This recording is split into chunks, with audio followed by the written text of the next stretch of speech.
हम 2016 से लगे हुए थे। हमने कोरोना काल में भी ड्यूटी निभाई अपनी, मतलब जब सब कुछ मतलब अपने घर बैठा था, हमने उस टाइम काम किया था। घर से आते थे, घर वालों को मतलब ये नहीं पता था भाई उस घर में भी जाना पड़ेगा जिसमें कोरोना हो रही है, हम वहाँ भी गए। अपना काम तन मन धन से कर रहे हैं, हथेली पर ध्यान रख के आते हैं और आने की हमारी है, लेकिन घर वापसी जाने की वो नहीं है। भाई हम सुरक्षित जा सकते हैं। हमने ये एक्सपीरियंस लगाया ना जो हमारी कंपनी वाला, तो वो उन्होंने मानना नहीं, उस वजह से कईयों की ज्वाइनिंग रह भी चुकी है जी। अच्छा, हाँ हाँ, मतलब हाथ तो आया मुंह को ना। वो हाँ हाँ वही काम हुआ। कंपनी हमारा शोषण दे रही है, कर रही है, टाइम पे सैलरी नहीं दे रही और ओवर टाइम करवा लेती लेकिन पैसा नहीं दे रही। एक्सपीरियंस तो अकाउंट हो ही नहीं रहा जी। अच्छा, हाँ वो तो बिल्कुल जीरो, एक कागज का टुकड़ा मान के चलो। कोरोना काल में जहां एक और हर चीज का पहिया थम गया था, उस समय भी कुछ एक विभाग ऐसे थे जो लोगों की व्यवस्था बनाने के लिए फील्ड में उतरे हुए थे। जी हाँ, मैं बात कर रहा हूँ बिजली कर्मचारियों की। जब भी कोई कट लगता है तो हम फोन उठाकर बिजली कर्मचारी को फोन करते हैं कि आइए और जो फॉल्ट है उसे सुधारिए। लेकिन क्या हो कि वही कर्मचारी जब हड़ताल पे चले जाए, हड़ताल पे जाने के बाद उनकी डिमांड्स ना तो पूरी की गई, बल्कि उनमें से कुछ लोगों के ऊपर एफआईआर तक लॉन्च कर देगी। ऐसा कुछ मामला है।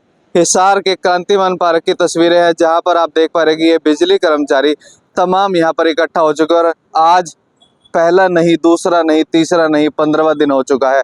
क्या है पूरा मामला, इन्हीं से जानते हैं। भाई साहब, 15 दिन हो चुके हैं, क्या वजह रही यहाँ पर इकट्ठा होने की? वजह तो कंपनी का शोषण।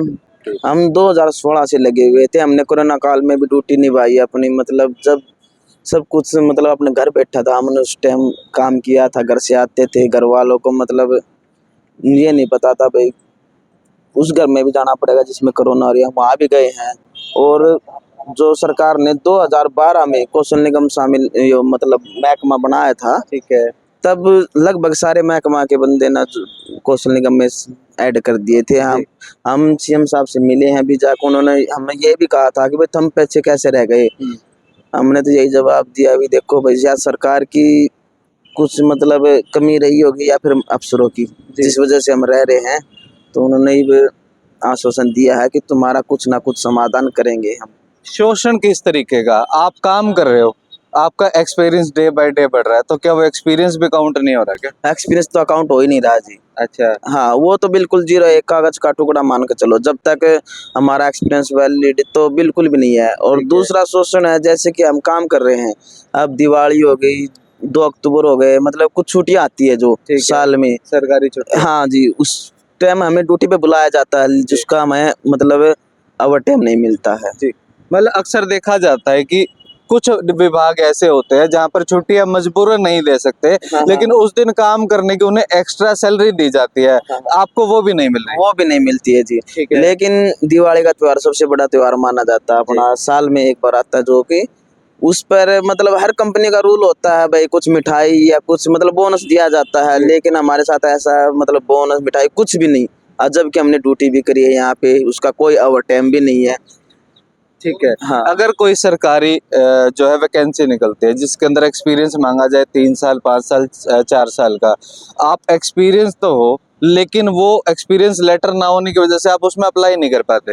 हाँ ऐसा हुआ भी है जी। हमारे कुछ कर्मचारियों का कुछ, जैसे कि लाइनमैन की भर्ती निकली हुई थी पहला, उसमें एक्सपीरियंस के 5 नंबर जुड़ते थे जी। 5 जुड़े, ये 5 मतलब कितना जुड़ा, जो हमने ये एक्सपीरियंस लगाया ना जो हमारी कंपनी वाला, तो वो उन्होंने मानना नहीं, उस वजह से कईयों की ज्वाइनिंग रह भी चुकी है जी। अच्छा, हाँ हाँ, मतलब हाथ तो आया मुंह को ना। वो हाँ हाँ वही काम हुआ है जी। एक्सपीरियंस हमारा वैलिड नहीं हुआ, इसी की लड़ाई लड़ रहे हैं जी, हमारा एक्सपीरियंस वैलिड करो और हमें कौशल निगम में शामिल करो। आप लोगों के ही कुछ 8 साथियों के ऊपर आरोप ये लगाए जा रहे हैं कि हड़ताल के दौरान लोगों को परेशान करने के लिए उन्होंने जाके जो बिजली के खंभों के फ्यूज काटे ताकि बिजली बाधित हो, और उसके बाद कहीं ना कहीं उनके ऊपर प्रेशर पड़े और उसके बावजूद आपको वापस बुलाया जाए। इन बातों में कितनी सच्चाई है? क्या एफआईआर की जो सूचना है वो सही है? देखो जी, मेरा भी नाम है जी उसमें शामिल। अच्छा। हाँ जी, मेरा भी नाम है और 8 बंदे हैं।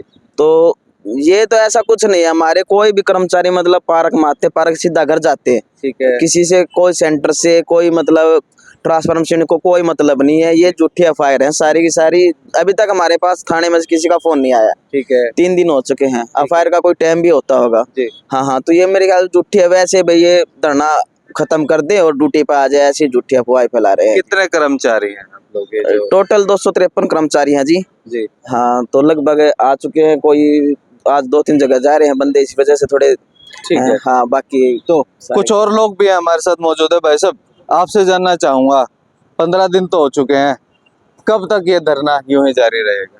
नमस्कार जी, मेरा नाम विक्रम पुनिया है। मैं लाइनमैन के पद पर कार्य करता हूं और मैं बिजली विभाग में 2007 से सेवा दे रहा हूं और हिसार शहर में मैं 2016 से सेवा दे रहा हूं। कंपनी हमारा शोषण दे रही है, कर रही है, टाइम पे सैलरी नहीं दे रही और ओवर टाइम करवा लेती लेकिन पैसा नहीं दे रही। और आज काम करवा के ये कह देती कल घर पर रही हो, कल आने की ज़रूरत नहीं है। और फिर हमारी झूठी अखबार में भी कटवाई जाती है, एफआईआर भी लॉन्च करवाते हैं, लेकिन पुलिस प्रशासन वो को सबूत के नहीं देते कंपनी वाले, तो वो एफआईआर लॉन्च नहीं होती, वो वहीं एप्लीकेशन रुक जाती है। और हम 2016 से लगातार अपना काम तन मन धन से कर रहे हैं, हथेली पे जान रख के आते हैं और आने की हमारी है, लेकिन घर वापसी जाने की वो नहीं है। भाई हम सुरक्षित जा सकते हैं क्योंकि जोखिम भरा काम है। पूरे हिसार को हम संभाल रहे हैं, एलटी लाइन है, एचटी लाइन है, 33 लाइन है, सभी को हम कवर करते हैं। और हमारे पास हमने हरियाणा कौशल विभाग में भी रजिस्ट्रेशन करवा रखा है और कंपनी के द्वारा जो हमारा एक्सपीरियंस दिया जाता है वो वैलिड नहीं है। हमारे पास इसके प्रूफ भी है। हमारा कंपनी में जिस तरह ESIP भी कटा है और ये हमारे 250 कर्मचारी हैं और हमने ये कौशल में रजिस्ट्रेशन करवा रखी। जो पोस्ट पहले निकली वो भी और अब निकली वो भी, ठीक है, नवंबर में निकली। और ये हमारा एक्सपीरियंस जिस तरह ये मैंने 2007 में ये मैंने DC रेट पर काम किया हुआ है, 2001 से 2010 तक ये वेरीफाई हो रहा है। और ये मैंने 8/8/16 से 11/22/11/23 ये हिसार में मैंने काम किया था। इसका हाँ, कंपनी के अंडर, इसमें हमारा कोई एक्सपीरियंस काउंट वैलिड नहीं। ठीक है। जब आपसे जानना चाहूंगा कि 15 दिन हो चुके हैं, ये धरना कितना लंबा चलने वाला है, क्या कुछ इस धरने का अंत रहेगा, क्या परिणाम रहेगा? अंत परिणाम का तो देखो जी पता नहीं सकते अभी क्या रहेगा क्या नहीं, लेकिन हम तो जब तक बैठेंगे जब तक हमारी मांग जो है ना वो पूरी नहीं होती। इन 15 दिनों में कंपनी की तरफ से या सरकार की तरफ से कोई नुमाइंदा आपसे मिलने आया, कोई बातचीत हुई? देखो जी, महकमे की तरफ से अभी तक कोई नहीं आया, ना ही कोई कंपनी की तरफ से आया। बाकी आश्वासन सरकार की तरफ से हमें आश्वासन मिला है कि आपका समाधान होगा, उस आश्वासन पर डटे हुए हैं जी अभी तक।